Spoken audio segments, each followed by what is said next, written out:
Good morning mga kabiyahidor. Meron tayong nabili na Bluetooth. Since ang car stereo natin dito walang Bluetooth, di ba? So, lagyan natin ng Bluetooth. Meron naman auxiliary in. So, ito ang Bluetooth na nabili natin sa online, 105 lang. Meron silang out. Itong out na to, sa gitna, ground, left, and right. Meron na kulay red. Ito ay antenna ng FM ng ito. Grabe no, Bluetooth. Pwede pa siya saksakan ng USB, pwede pa SD. Tapos may FM na, ganito lang, kaliit, di ba? Kita nyo naman kabiyahidor. Napakaliit lang na pisa. Matistingan natin to. Ito ang power supply niya, no? 5 to 12 volts ni. Try natin mga kabiyahidor. So, i-try natin, unahin natin tong supply. Although, hirap talaga walang cameraman, Mario Joseph. Ay, nakaw. Ganito, dito natin ilagay ang cellphone natin. Yan. So, ito, tatlong wire na output nitong Bluetooth FM na ito. So, mayroon akong wire dito, ang BB flag na may wire, tapos mayroon din siyang ground, left and right. So, uunahin natin tong ground ikabit. Ground dito sa block. Pasensya na sa kamay ko kabiyahidor, ang dudumi. Galing pa kasi ako naghugas sa sasakyan. Panay kasi ang ulam, panay din ng hugas ko kasi. So, temporary muna natin ito, ibuhol-buhol natin dito. Pag tumutulog na ito, pwede natin ito ihinang or ilagay sa tamang lagayan. Pero siyempre mag-testing tayo, kinakailangan tipan natin temporary muna. Kasi baka magkasunog-sunog yan. Ako, patay tayo.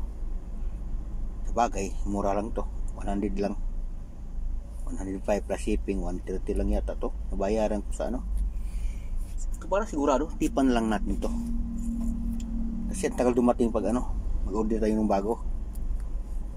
Tipan muna natin. Ito ay testing lamang kabiyahidor. Tingnan natin ha. Dito na tayo sa kabila. So, pag mag-connect natin itong output mga na wire.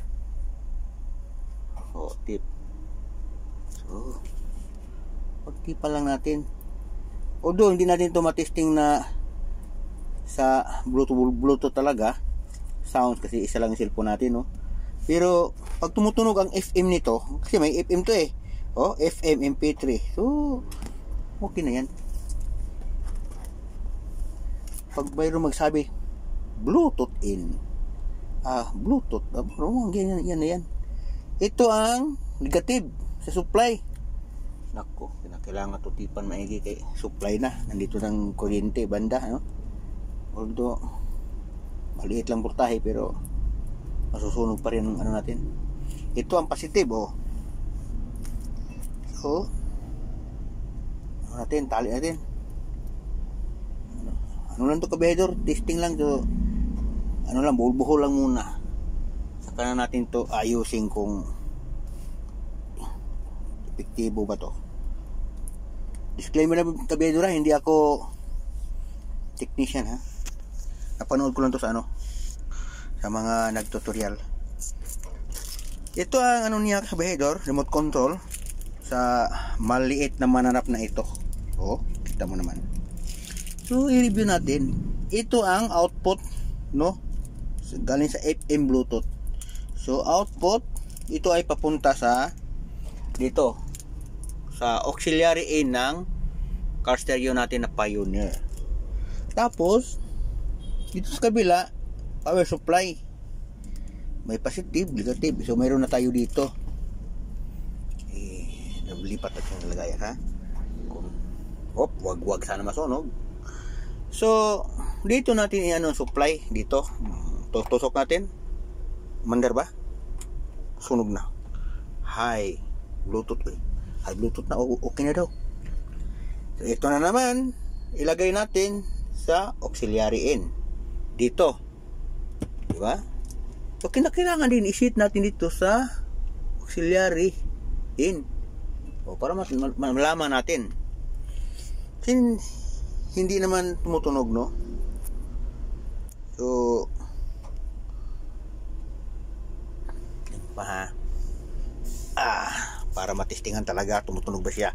FM natin kasi wala akong ibang cellphone para i-connect dito sa Bluetooth, no, para mapasounds natin sa ano. Pero sa FM tiyak. FM mode. Yan.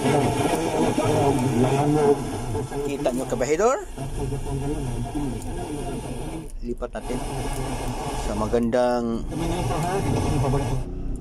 siyempre kining programa ato sa Power Sounds Urban Capsule. Tugo ka ng sakit dahil ikaw ang sundi. Napapasarado si Papa J. di ba? Atong topic karon mga kaigsoon may kalabutan sa napakalinaw mga kabiyahidor. Topic dermatitis. Di ba? So, very good talaga. So, kayo, pahinaan natin mga kabiyahidor. Na nagdala kanang pagkapula. Pahinaan natin. So, yan ibig sabihin kabiyahidor nga legit talaga ito. Biro mo. Ang liliit lang.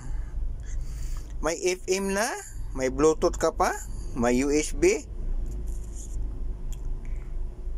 Subukan natin ang USB kung mag-charge ba. Ayay.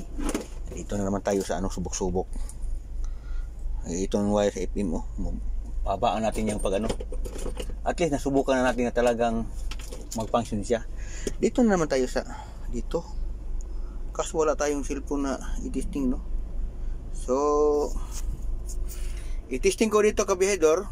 Kung mag-charge ba sa cellphone ko, isulat ko na lang doon sa title nga okay lahat, no? Pag okay lahat, ibig sabihin okay to dito kasi isa lang cellphone ko kasi hindi kasi mabidyohan isa lang ang cellphone ko. Pero at least napatunayan natin na legit talaga ito ang itong Moltune na ito, no? May remote control pa. So mura lang ito, 105 lang sa online plus delivery 30 o 40 ba yun nabayaran. Basta kay hindi naabot ng 150. So mayroon na tayong Bluetooth sa atin car stereo. So hindi na kailangan magpa-sound tayo galing sa cellphone natin.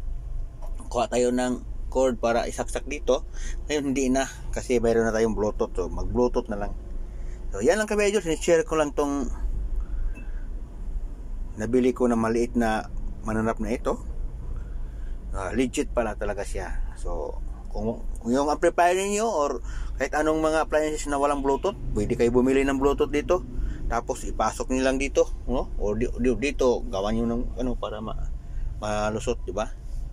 Ganun paraan. So yan lang kabihidol at napatunayan natin nga legit itong Bluetooth, no?